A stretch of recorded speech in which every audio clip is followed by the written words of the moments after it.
අපි ඉන්ටර්නෙට් යන්න අරගන්න රවුටර්ස් වල වයර්ඩ් විදියට ඩිවයිස් කනෙක්ට් කරන්න LAN ports එහෙම නැත්නම් Ethernet ports 1යි 2යි ගොඩක් වෙලාවට උපරිම 4යි බලාගන්න පුළුවන් වෙන්නේ.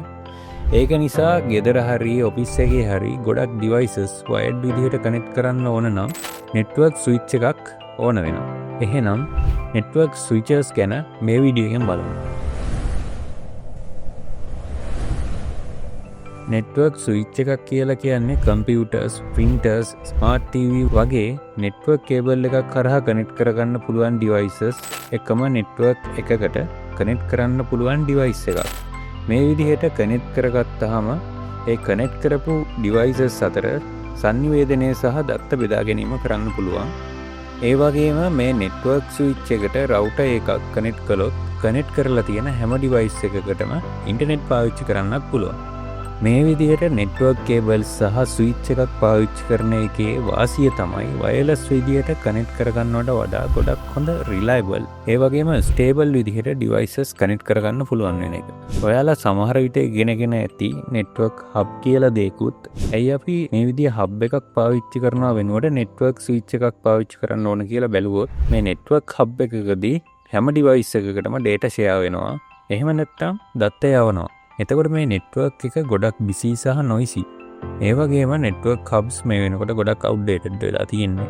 නෙට්වර්ක් ස්විච් එකකදී දත්ත යවන්නේ data request කරන හරි එහෙම නැත්නම් අදාළ අවශ්‍ය device එකට විතරයි. ඒක නිසා ස්විච් එකක් පාවිච්චි කරන එක ගොඩක් efficient.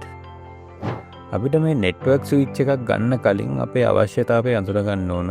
මෙතෙන්දී devices කීයක් කනෙක්ට් කරගන්න ඕනද? security, segmentation, monitoring, control, configuration මේ වගේ දේවල් අවශ්‍ය වෙනවද? එහෙම නැත්නම් devices ටික කනෙක්ට් කරගන්න විතරයිද ඕන? මේ විදිහට අපේ අවශ්‍යතාව හරියට අඳුර ගන්න ඕන. මෙතෙන්දී මුලින්ම කනෙක්ට් කරගන්න ඕන devices ගන්න අනුව switch එකට ports කීයක් ඕනද කියලා තීරණය කරගන්න ඕන. ඊළඟට අපිට ප්‍රධාන network switches types දෙකක් බලා ගන්න පුළුවන්.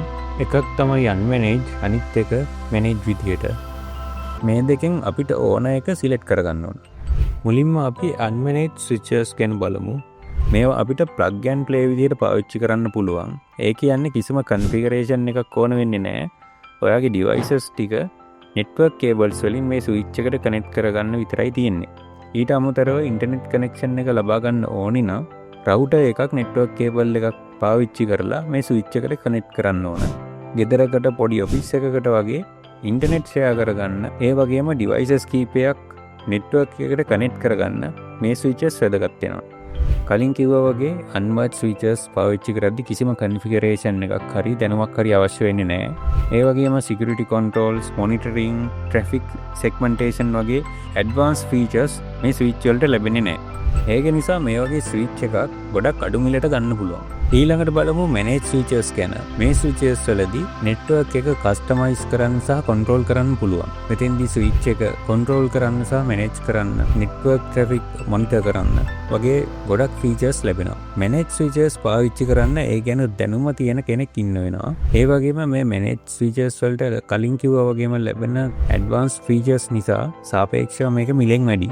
ඒක නිසා ගොඩක් business වලට complex networks ඒ කියන්නේ සංකීර්ණ ජාල වලට තමයි මේ switches ගැලපෙන්නේ. ඔයාලටත් මේ විදිහට network cables වලින් ගොඩක් devices connect කරගන්න ඕන නම් network switch එකක් අරගෙන try කරලා බලන්න.